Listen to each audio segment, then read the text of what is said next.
morning, ladies and gentlemen. I'm happy to be here at GeeCON again after, I think it was in 2010.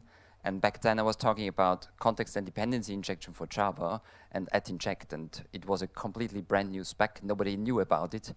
I had almost 40 degrees of fever and no voice. So I can guarantee you that today you will be able to understand a lot more, because I will be talking. My voice is fine despite yesterday's party.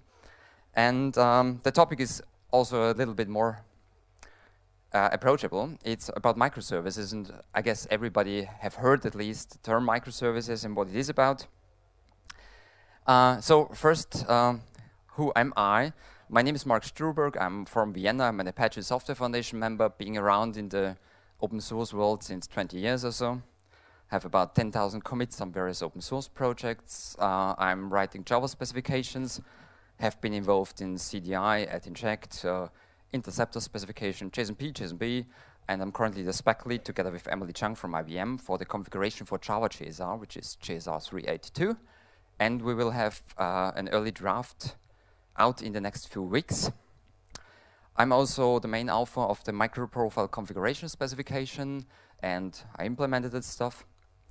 So you've probably seen a few bits from me. And why am I doing all those funny things, open source and stuff like that? Because I do this really at customers.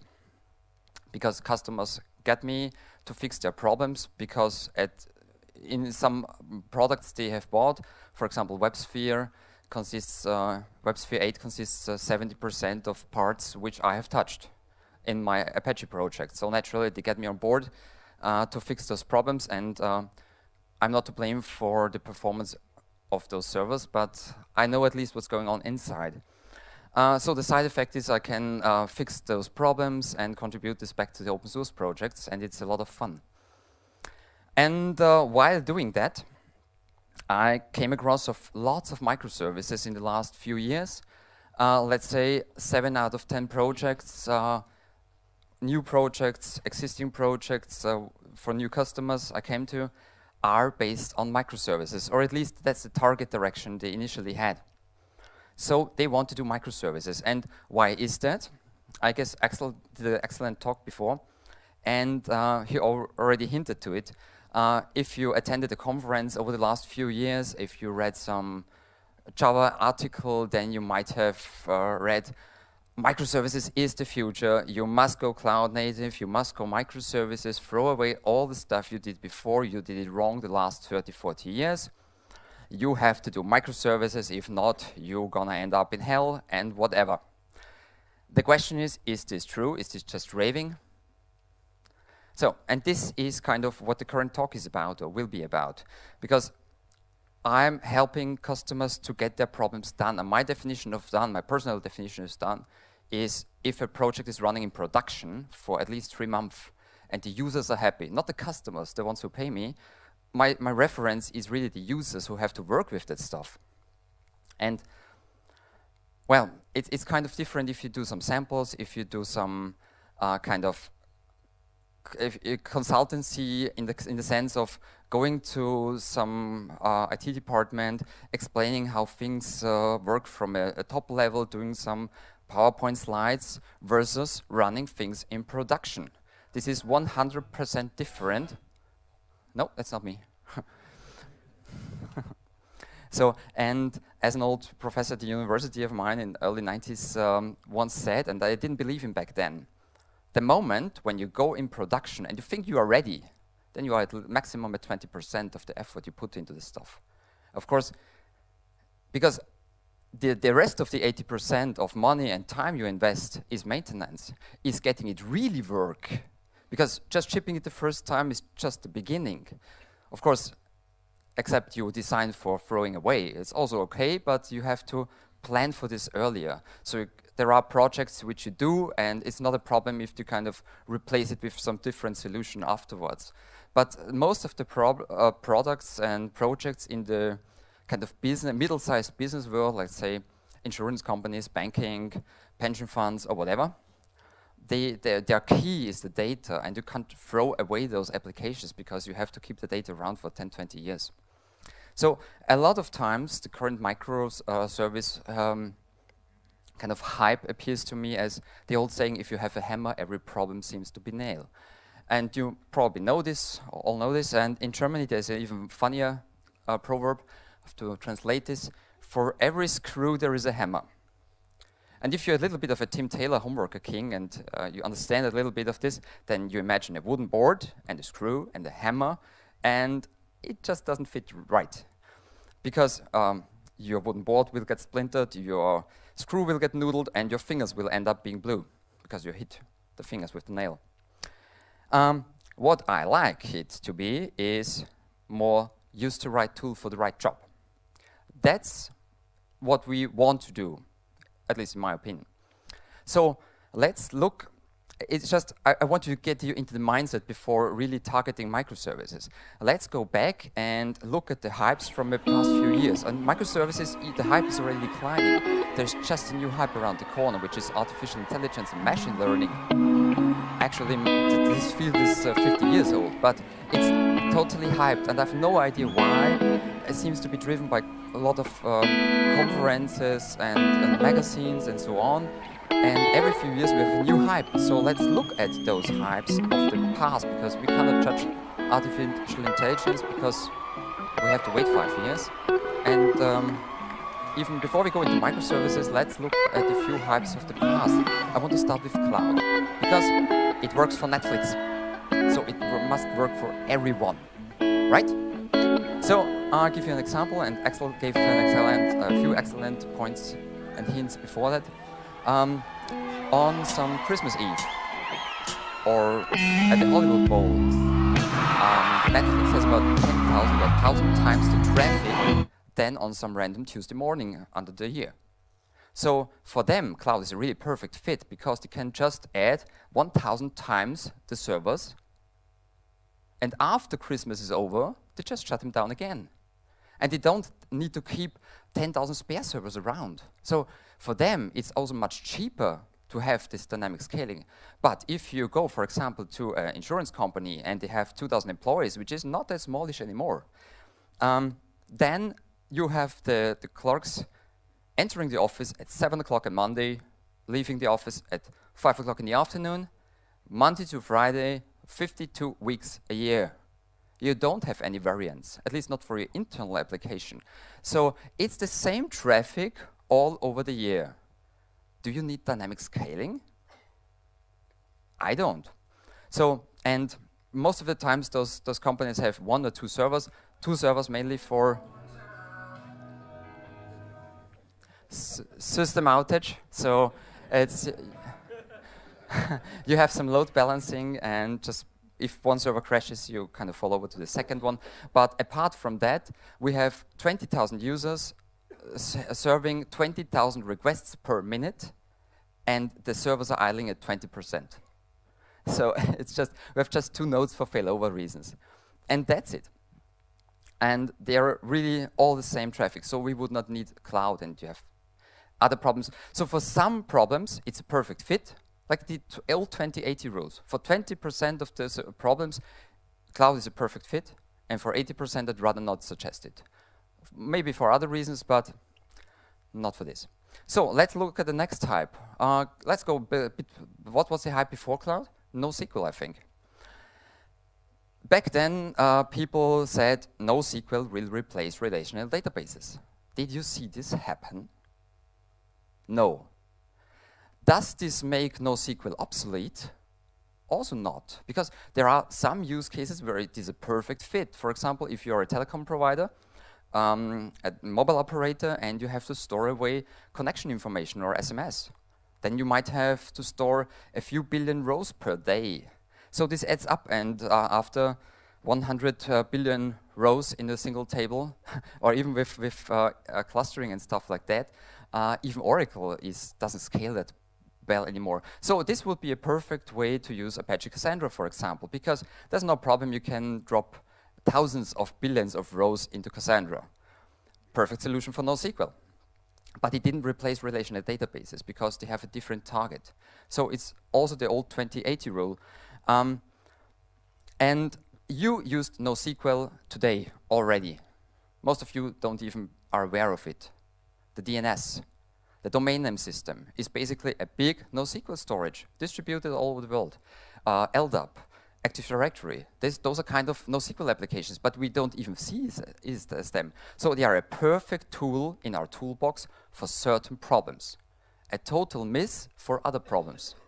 There we stick with the traditional tools. What is the next topic? What was before that? I think it was big data. So I remember exactly in 2012, 2014, around that area, a lot of customers purchased big data solutions, installed Hadoop and whatever, because we have 2 million customers, and 2 million customers is so many. We are such a big company. And yes, 2 million customers is a lot, but it's nowhere close to big data. I mean, every relational database is laughing at you. Let's start with 10 billion rows. Okay, then you are getting closer. Does this make Hadoop or big data obsolete? No. And I'll give you a smallish example we did at the Krankenhausverbund. So it's a few hospitals working together, and they have magnet resonance therapy scans and computer tomography scans and heart EKG and so on. And each of those files are between 50 megabytes and a gig. So over a year, a single year, you have to store about 400, 500 terabytes of data. And you want to keep a few years, so you need 5 petabytes storage at least. And going to Dell or IBM or something like that, and purchasing such a big box would cost you two-digit million euros. It's really expensive if you want such an iron. So what can you do? You can use Apache Hadoop. So what we did is to take 100 cheap servers, 3 entries high, 16 3.5-inch disks, 8 terabytes back then. So you have per server, you have 150 terabyte. 100 of them gives you 15 petabytes of storage, raw storage. And then Apache Hadoop consists of 2 parts, the HDFS, the Hadoop data file system, which is basically a software RAID distributed over the network. But also with replication and so on, so you are safe if a rack goes down and so on. So you can easily, the solution costed about 500,000 euros. All the 100 servers, excluding network, but of course, let's say 600,000 euros. But you had 15 petabytes of storage. With the replication, you lose something, of course, but then the additional benefit, where big data fits perfectly into it, is that we could use those 100 servers, 8 cores each, 16 threads, and then you have 1,600 threads which can do cancer research calculations. So you use MapReduce, this is the second part of Hadoop, to spread out your research algorithms and then collect the results again. It's used by the university. So this is an example where big data is a perfect fit. But for 98% of all the customers which kind of try to do a big data scenario, it just, use your database backup, restore it on some random box, and let the analysts add some temporary indexes and query it simply by that. SQL is much easier to learn, it's fast enough, and your data is not really big data. So for some projects, it's a perfect fit. For others, it is not. And I guess you are now in the right mindset, right? So you get where I'm aiming to. Let's look at microservices. Oh yeah, that's an important thing. What we should learn from this is you have to know your weapons and you also have to know your problems. Actually, it's the other way around. You first have to understand, what is my problem? Do I need scaling? How is my data life cycle? Is the data throwaway, like we did an SMS voting system for American Idol and so on. After a month, nobody cares about this data anymore. You can delete it really. If you do a pension fund, if you do some insurances, life insurances, then you have to keep the data around for 20, 30, 40 years. And you have to live with this data. And if your data gets corrupted, then you are messed up, because each contract, each row in the database might be a contract worth 10,000 euros. So your data is king sometimes, sometimes it's not. Depending on your business problem, you can choose different weapons, and you have to understand that. Not every hammer fits to each problem. And please repeat after me, you are not Netflix. Is Jeff in the house? Is Werner in the house? No? Okay, repeat after me, you are not Netflix. So, let's go a little bit further. Microservices, what is this all about? So, there is a reason why microservices became popular, and it's not just made up, it's not just for pushing sales and so on. There are real reasons, because microservice is the answer to a problem. But if microservices are the answer, what was the problem? And the classical answer to this is monoliths, because we had many companies have 10-year-old big fat applications which are badly structured, and Axel in his former talk gave you already really good hints how you can structure your monolith as well, and I perfectly agree with that. But the reality is that many of today's monoliths are not structured that well. So you really have the problem, you have one big fat source project, 70 people working on the same project source folder, and they're just adding things all over the place because they have no clue. There is no proper modularization, and so you end up with inner recursive structures. And there are, of course, if someone new comes, some junior developer, so which half of the people probably, they just at random locations add the stuff because it's owned by them. And if you have 70 or 100 developers committing on the same source base, it will become a mess. That's pretty clear if there are no straight rules. It's not easy to scale, and this I have to explain this, because scaling a monolith in a technical sense is totally easy. Just drop a new box and you're done. What I mean by this is, I should probably add, scaling at a business level. So if your insurance company purchases a subsidiary, a new part which adds a new additional business feature, and then you want to integrate this new business aspect into your existing monolith, then you have to add those pieces, because there's no structure. You cannot just add one module at the side and it does these new features. You have to kind of plug into all over the code, and there is no guarantee that your original code works after that anymore. So from a business aspect, it's really hard to scale out the monolith to add new functionality. And also rollouts are pretty hard, and again, not only from the deployment. Deployment is rather easy. Drop your WAR file, drop your EAR file, restart the server, and you're done. But that's not my definition of rollout. My definition of rollout is you have old functionality in production.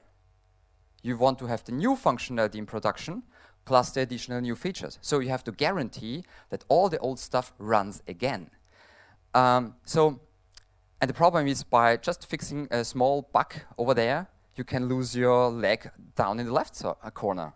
That happens with big monoliths with no modularity. So you have to basically, even if you do smallish tweaks on your source code, you have to retest all the monolith over again if it's not well structured.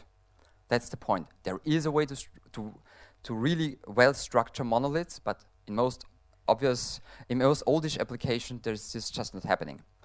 So there is really problems, and how can microservices solve those problems?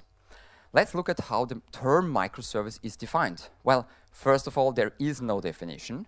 So what I did is just Google it up and pasted the first hint, because it comes close to what most people understand.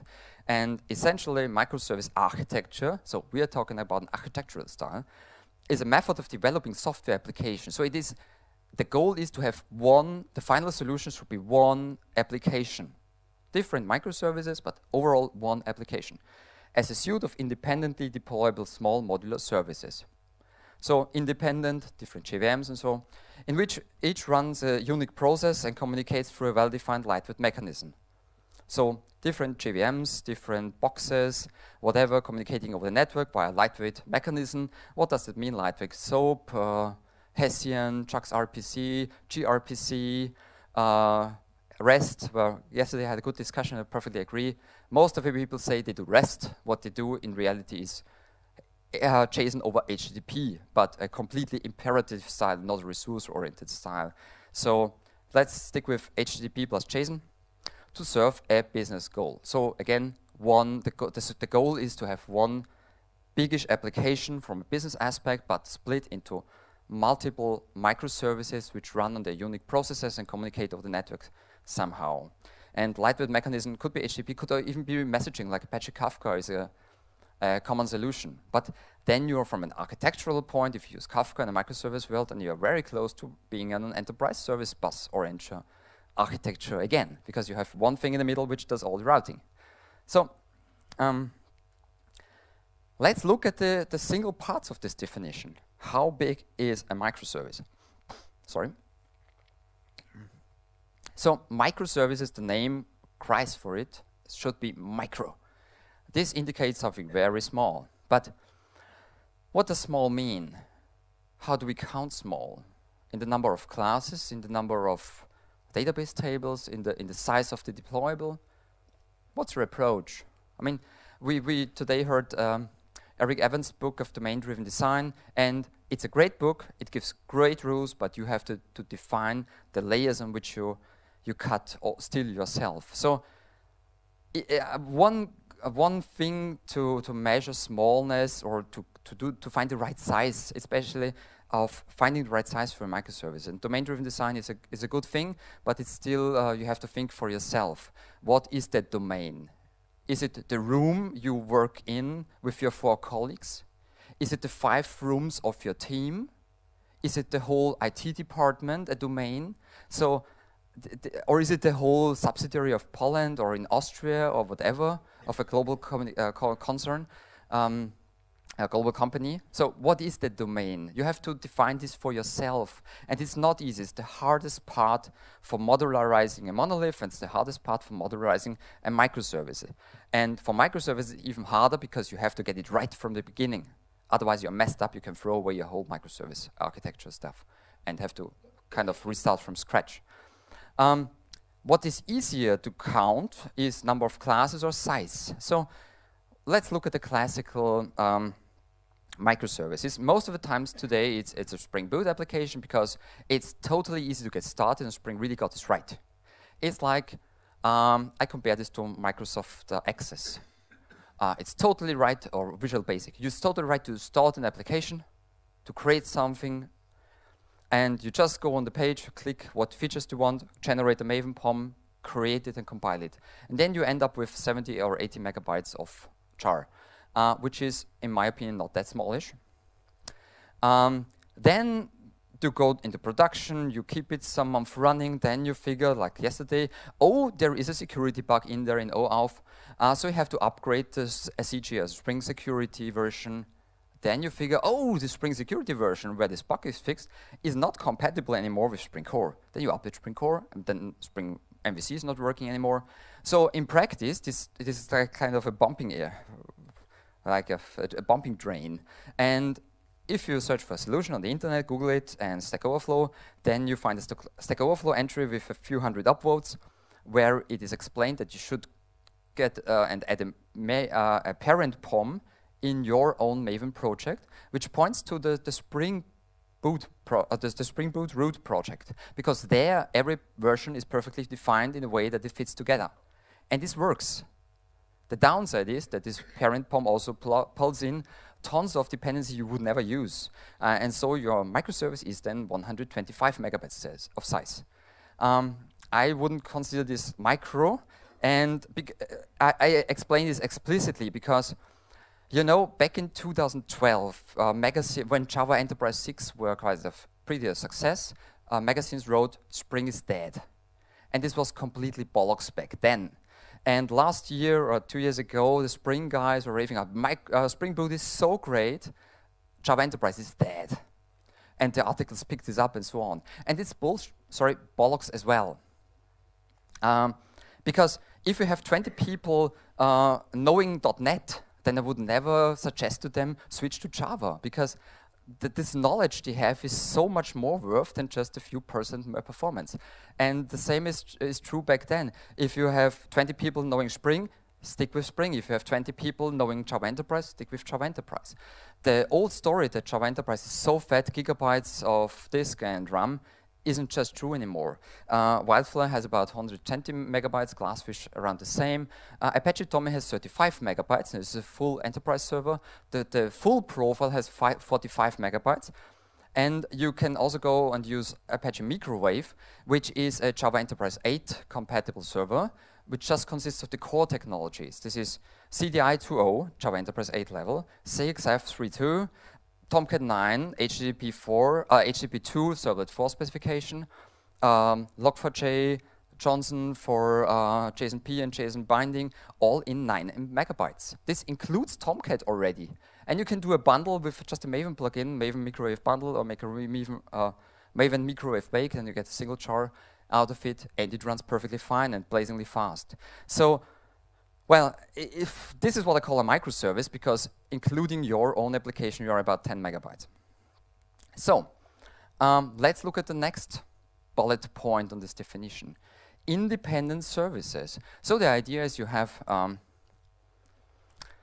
a customer service, and you have an invoice service, and they have nothing to do with each other. Well, that works certainly for Netflix, because their business model is really plain easy.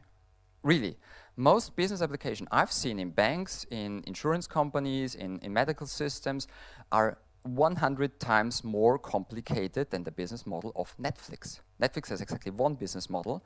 Most business companies have about 500 business cases. So it's inevitable that you might end up with references back with circular dependencies because the business needs it. And if the reality needs it, then there is almost no way to get rid of it technologically. If the business is complicated, your code will be complicated. You can't simplify a complicated business with code. It's just not happening. It's just not possible. The next thing is writing microservices is really easy. Maintaining microservices for 2 or 3 years. If you need long, prolonged data, like contracts in your database, is really a rough task, because it's totally easy to add new functionality to microservices. It's pretty hard to remove functionality from microservices. So what you can do if you need a new version of functionality, like we have the General Data Protection Law regulation now in the European Union, so you probably need to tweak a few of your services. Probably also removing functionality, because it's not allowed anymore to have those things like customer history. You can't make them public anymore because law protects it. So you have to fade this out somehow. How can you do this? By adding a new endpoint with a different version, the URL, for example, by adding optional parameters, by not interpreting parameters anymore, and so on. But it gets complicated, but you can't really get rid of all the stuff. What would be easy in a monolith is to detect unused features and just delete them out of your code. Because you have them in Git anyway, in the old versions. You can just get rid of them in the code. And how do you do this with a monolith? You go to the method, find usage, and you have all the places where it gets called. Delete it, change it, whatever. And compile it. It's statically typed. It works perfectly fine afterwards. Do this with 150 microservices. It's a pretty rough task. The best solution I found is to observe the network traffic. So you can have logging, access logs, or whatever, or Istio, where you have some proxying in the middle, where you can detect network traffic. The point is, it's also not 100%, because what if you have an annual end calculation? I've seen a project which removed this because they had no traffic on these endpoints for 2 months. was fun in January. Also, they had some endpoint which did error handling. So it's basically they called some pricing portal and get the data from there. And if this portal was down, Geizhals, I'm not quite sure if this is known in Poland, and if this isn't there, they kind of defer to their internal default application where they just show a few entries, just that their place on the website is not empty. They removed this because this remote service were working for kind of months or years until it went down for a day. And then they figured that their own fallback is gone. So observing network traffic alone isn't enough. Independent data is also really cool. So what does it mean? You have each microservice, the invoice database is a separate database, separate schema from your customer database. That's pretty okay because you cannot end up with kind of database spaghetti. You've probably seen this, I've seen this definitely, where people add references all over the place in big monoliths, and you kind of try to change one table, and then you figure that the cross table, the join table, gets referenced by something else. something like that. So it's all interlinked with each other because they have no clear design, they have no clear rules, they enforce no clear rules. So it's a mess in a database. Having different databases, this is not possible. On the other side, you kind of lose a little bit, like constraints. So it's easy to trace your data with this stuff. Independent programming languages was also added as a big bonus factor, polyglot programming and so on. That's cool, and if you stick with HTTP and JSON, it's really true. If you go to an event-driven system like Kafka, I'm not quite sure if there is a Haskell client for Kafka. Anyone knows? So mostly okay, but there might be pitfalls. The next biggish problem I figured in production was data consistency. And this again is totally not a problem for Netflix. This is totally not a problem for Apple from the App Store, because if they lose some payment, well, who cares about €2? Nobody. If Apple uses a payment or loses a payment, they simply do not care. This is not even a rounding failure for them. Because if they would go for full locking, full transaction, it would be so much more expensive, their infrastructure, that this is heavily outweighed. So if they lose 10 transactions, forget it. Doesn't even care for them. If you lose a few transactions or data consistency or consistency at all in a heartbeat, what's it called? Heartbeat maker? Yeah. Or in a medical system, well, then you are in different troubles. If one row represents a value of a few €100,000, that's some different thing. So you have to really understand how important your data is, and if it's important, then you rather be really careful with microservices, because across microservices, you don't have transactions. So I've seen the old pattern which became popular with SOA, and SOA failed miserably. And back then it was the same hype like microservices today. But the pattern of having entity services was, what is this? You have kind of a database table, and you have a CRUD service kind of automatically generated for you. Create, read, update, delete. So you have a customer service and you have an address service. Now, you have a network boundary in between those. Then you kind of have the CRM service, and it creates a new customer. Dear customer service, create a new customer. Dear address service, create the customer address 1. The address service, create the customer address 2. Boom.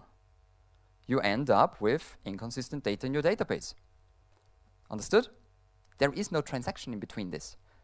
The moment you call a HTTP call and you get an error back, you don't even know if it happened on the remote side or not, because it might have failed before or after it did its internal data updating. So you really have to go back to before 1973. Question to you, what happened in 1973? Except me being born. Huh? Very important step, add code, relational databases, transactions. So,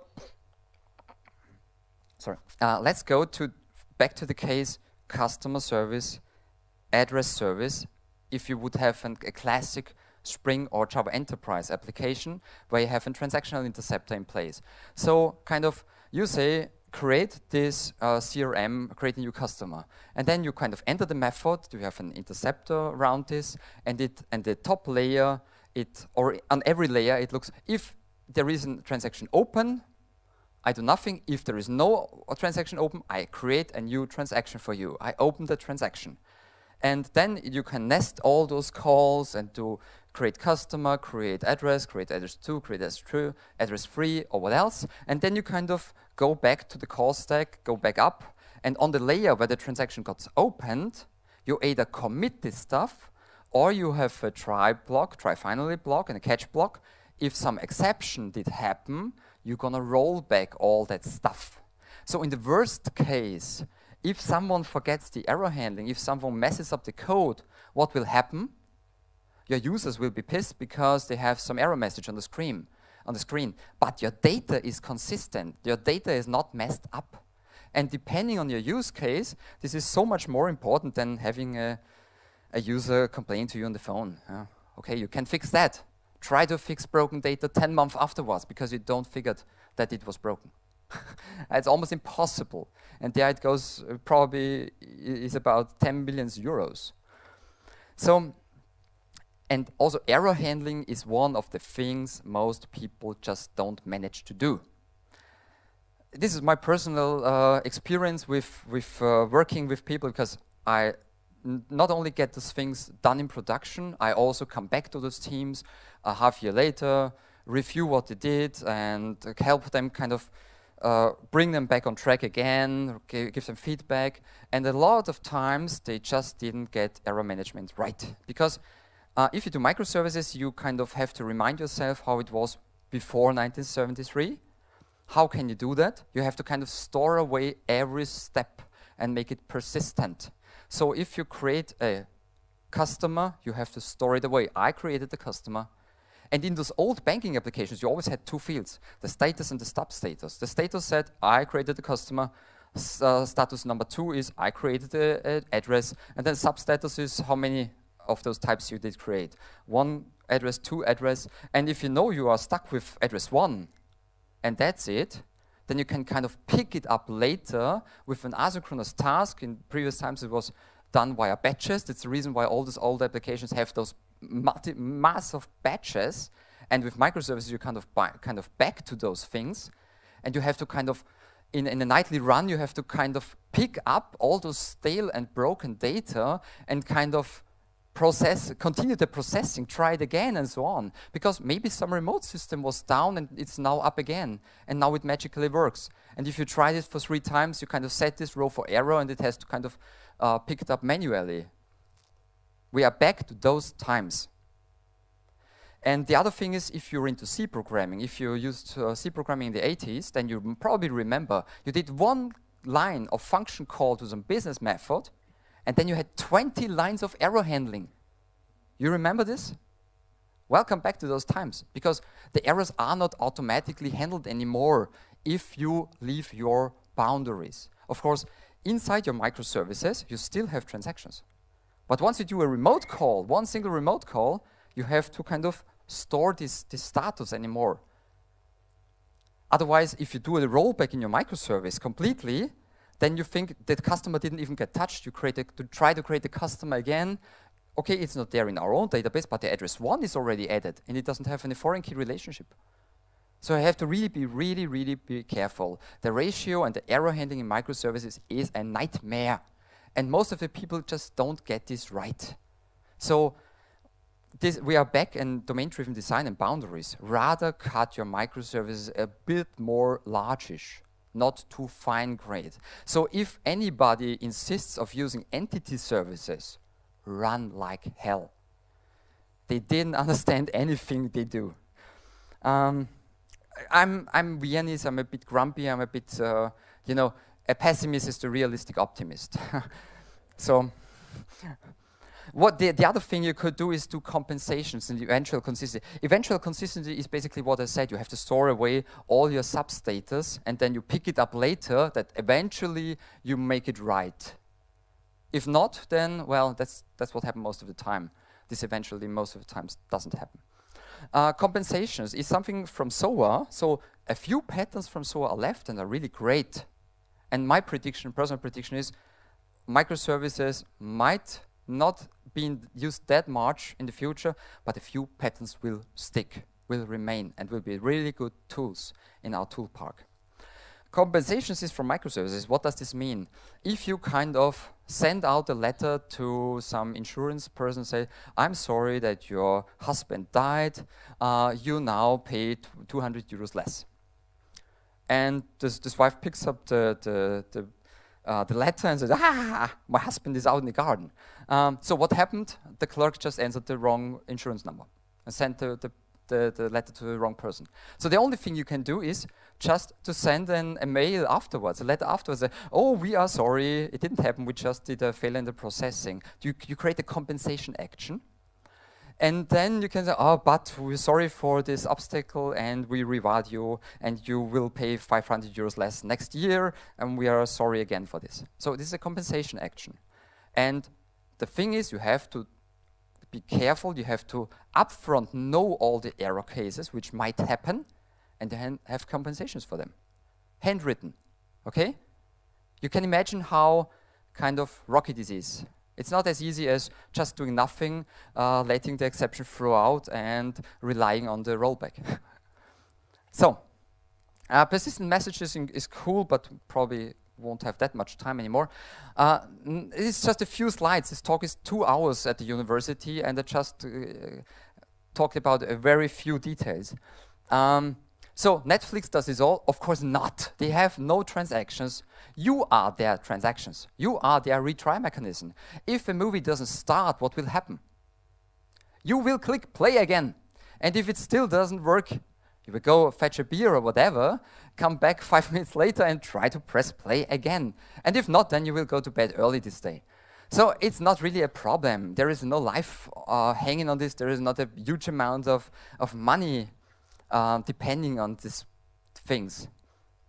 So, fallacies of distributed computing. This was introduced by one of the first Sun employees in the early mid-80s, 85, 86, and it's still true as of today. So I won't go through all of them because we don't have that much time anymore, but just to give you an example, latency is 0. How much time does it take to do 10 million service invocations in Java? 20 milliseconds. How many time does it take to do 10 million HTTP JSON calls over the network to a remote system? Hours. Okay? That's the difference. So be very carefully which calls you do. You have to understand what you're doing. Bandwidth, network security, of course, there's nobody sniffing at the AWS. Yes. Next smallish thing is testing. I just, we have 6 minutes left. It's really hard. If you have 150 microservices, the only thing to really properly test this stuff is in an integration stage, where kind of the production is duplicated, so you have 300 servers now, and you kind of deploy your new service. And you hope that no other team is deploying their new service, because then you might get false positives, and you consider your system is running, but in reality it only did run because the other team also deployed something new. And also with bugs, it might be the same. So it's really hard. The only thing you can do is to properly do some integration or unit testing inside your microservice, and then have proper mocking. But with every time you have mocks, you kind of lose the reality. You are in your ivory tower. Your microservices depends exactly as the thing you intended your mock to behave, or as you assumed your mock to behave. This might be close to reality or a total off-topic. So the quality of your tests heavily depend on your mock and microservices. And this is a lot of work, because your mocks must basically reflect, you have 150 microservices and you have 150 mocks for the same service in all of this other, or 149 mocks for all the other services. And you have this duplicate times, so the same mocking logic is duplicated in your microservice architecture 12 times, and all of those mocks behave different over time, over a few years. It's, wow. Capture and replay works somehow. What is the idea? You, for example, could record the traffic on your network in production and then replay it to your single microservice. This is okay-ish, but also has a few downfalls which I cannot go into because of time constraints. The other thing is Istio. Istio is kind of, you have a network proxy, and you kind of, like you have a fiber splitter. So you kind of split all the traffic, and you kind of, in time, replay your traffic from a production to your integration testing system. And this is also okay-ish, but also has huge pitfalls. What do we take away from this? Be careful what you do. Know your business problems first. Know what the importance is of the data, the availability, or what else. then understand the tools and not just do microservice because they are hip, do microservices only if they provide some additional need for your use case. But the reality is that nobody of us does real monolithic applications because we don't have a 500 or 5,000 employee company which only has one application. Most of the time you have multiple different biggish applications. You have the CRM system, you have SAP, you have the payment system, you have the medical system, for example, in a pension fund. So what I suggest, and it's also close to what Axel explained before, is to have, there is a term even for it, self-contained systems is the new trend topic.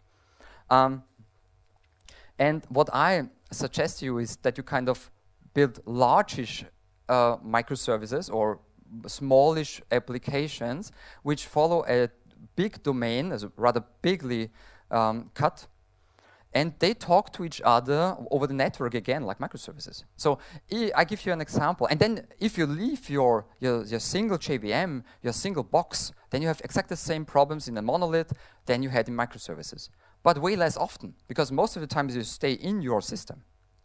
But if you leave the network boundaries, be careful, same problems. I give you an example, document archive. And we had to scan in a document which consisted of a birth certificate, and the second page was some medical document. And of course, it doesn't belong to each other. So they should get split. From the 2 pages PDF, we make 2 PDFs, a la one page. So how do we talk with the document archive? Well, the first operation is we remove the original 2-side PDF. The second operation is split those things and store the first page as separate document. Third step is store the second page as separate document. Okay, what could possibly go wrong? Well, we left our network layer. Split the document, erase the first document, upload the first page as new document, update the second, boom. So you lost the second document. So be aware of that. If ever you have the same problems in monoliths, or like the same class of problems in monoliths, like with microservices, but way less often. But you can use the same tricks. If you talk to a remote system, and this remote system is offline, and it has a timeout of 3 minutes, then all your kind of requests going to this remote system will get stuck, and basically your whole monolith is blocked. So we can take the circuit breaker pattern from microservices. What is a circuit breaker? It's basically an interceptor which collects information about outgoing calls. And whenever it detects, oh, those systems, this remote system over there, it takes more than 5 seconds to respond, and I have already 10 or 20 connections waiting on this thing, then I just cut the connection. And every new call coming in will get a remote system busy exception. You got me? And then your system is at least protected, and you can show the customer, oh, the document archive is not responding, you don't get the information from there, please do something else in the meantime. These are kind of design patterns from microservices, which are extremely useful even for monoliths. What else do we have? Bulkheads, logging, log correlation. So what is log correlation? I don't remember the name, but I did this 10 years before. So you have an HTTP header with a log ID, and you have a servlet filter. And in the servlet filter, you say, is the header there? Well, I take this log ID. This is a UID. And if not, I generate a new UID. And I add this as map diagnostic context to my log. So what is a map diagnostic context? It's kind of, this gets printed out. The log correlation ID gets printed out with every log line I have. So I know exactly, I got this call from the other system, and the log correlation gets passed to my system, and if I do a remote call, I pass this log correlation again over there to the document archive, where it also ends up in the log. So you can, in your logs, if you have Splunk or Elk or something like that, you can really follow the traffic over various systems. And this is, of course, in microservices, you need this. Otherwise, you're totally... You cannot even look at what's happening in production because you have 150 microservices. But even if you have 4 or 5 biggish parts which work together, it's really useful. So there will be a lot of microservice patterns which we will use even in monoliths. even if we kind of leave the stage where we have to do entity services or fine-grained microservices because Netflix does it. So, time is over. Are there any questions? I hope I didn't bore you with things you didn't know already.